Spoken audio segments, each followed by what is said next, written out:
Good morning my dear students. आज हम chapter 10 science class 10 में वीडियो का दूसरा भाग देखेंगे। चलिए लेट्स स्टार्ट। हमारा टॉपिक है स्टूडेंट गोलीय दर्पण।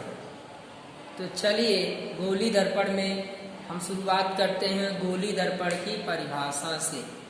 चलिए स्टूडेंट देखिए, ऐसा दर्पण जिसका परावर्तक पृष्ठ गोलीय हो, गोलीय दर्पण कहलाता है। ऐसा दर्पण जिसका परावर्तक पृष्ठ गोलीय हो वह गोलीय दर्पण कहलाता है। गोलीय दर्पण के दो भाग हैं, पहला है अवतल दर्पण और दूसरा है उत्तल दर्पण। पहला क्या है? पहला आपका अवतल दर्पण है और दूसरा क्या है? उत्तल दर्पण है। चलिए अब हम देखते हैं। देखिए अवतल दर्पण की परिभाषा क्या, देखिए ये क्या है? ये गोले का एक भाग है। देखिए इसको इधर से सब बना दे तो गोले का दो भाग हो जाएगा, नहीं हो जाएगा? हो जाएगा ना। अगर ऐसा खींच दें तो गोले का दो भाग हो जाएगा ना। ये गोले का एक भाग है। देखिए गोले का ये अंदर का भाग है, अंदर का भाग है। अंदर की सतह क्या है? अंदर की सतह परावर्तक है। तो जिसका परावर्तक पृष्ठ अंदर की ओर है, देखिए इसका परावर्तक पृष्ठ अंदर की ओर है, तो ये क्या है? ये आपका अवतल दर्पण है। देखिए चम्मच आप लीजिए, देखिए चम्मच ऐसा होता है ना, ऐसा होता है चम्मच ऐसा, तो ये अंदर का भाग है चम्मच का। चम्मच का जो अंदर का भाग होगा वो होगा अवतल दर्पण, यानी जिसका अंदर का भाग परावर्तक हो उसे हम अवतल दर्पण कहते हैं।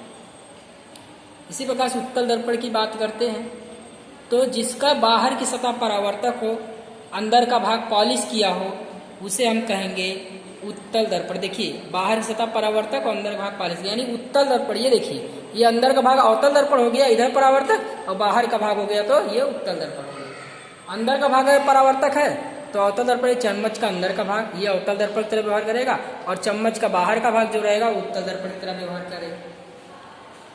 चलिए अब हम गोलीय दर्पण से संबंधित कुछ पदों और कुछ परिभाषाओं को समझेंगे। ध्यान दीजिए अब पहली बार। चलिए हमारा स्टार्ट होता है यहीं से। देखिए यहाँ पर हम बात करते हैं कि दर्पण का ध्रुव यानी ये P। देखिए गोलीय दर्पण के परावर्तक पृष्ठ के केंद्र को दर्पण का ध्रुव कहते हैं। गोलीय दर्पण के परावर्तक पृष्ठ के केंद्र को दर्पण का ध्रुव कहते हैं। देखिए परावर्तक पृष्ठ तो यही है ना, यही पूरा परावर्तक पृष्ठ है। तो इसका केंद्र कहाँ पे है? ये रहा। तो ये क्या है? गोलीय दर्पण के परावर्तक पृष्ठ को दर्पण का ध्रुव कहते हैं। देखिए ध्रुव को किससे दर्शाया गया है? ध्रुव को हमने P से दर्शाया है। तो ये रहा ध्रुव। तो ध्रुव की परिभाषा गोलीय दर्पण के परावर्तक पृष्ठ ये रहा।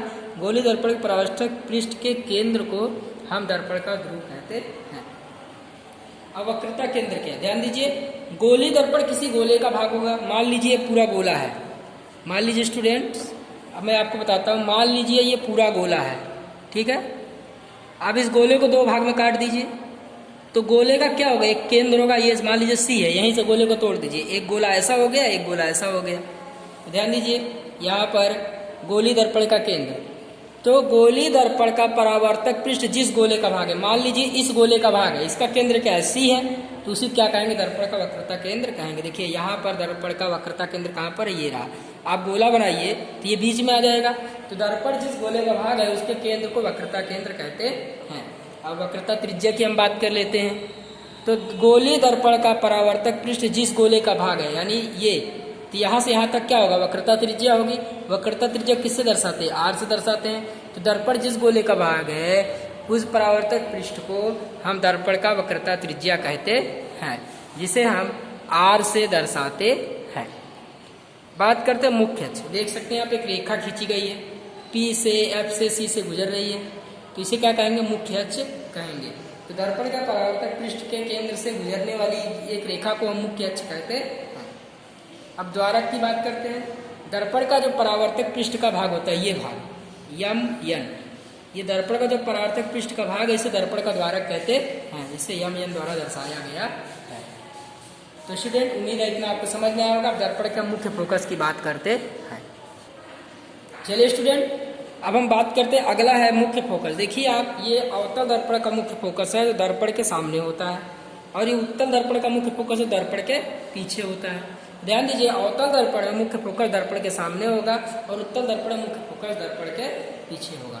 तो ध्यान दीजिए, आप अभिवर्धक कांच का उपयोग करते हैं, कांच लगाते हैं सूर्य के सामने और कागज जलाते हैं, तो आप देखेंगे सूर्य की रोशनी उस कांच में से प्रवेश कर कागज को जलाती है और एक छोटी सी बिंदी पड़ जाती है, जिसे इसको मुख्य फोकस कहते हैं। ध्यान दीजिए, मुख्य फोकस क्या है?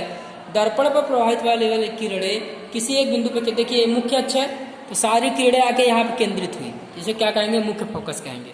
अब ये उत्तल दर्पण का है तो सारी किरणें आकर यहाँ पे केंद्रित होती है, इसका मुख्य फोकस है। तो कहने का मतलब है, दर्पण के जिस बिंदु पर सारी किरणें फोकस हो केंद्रित होकर एक प्रतिबिंब का निर्माण करती है, उसी को हम कहते हैं अवतल दर्पण का या उत्तल दर्पण का मुख्य फोकस।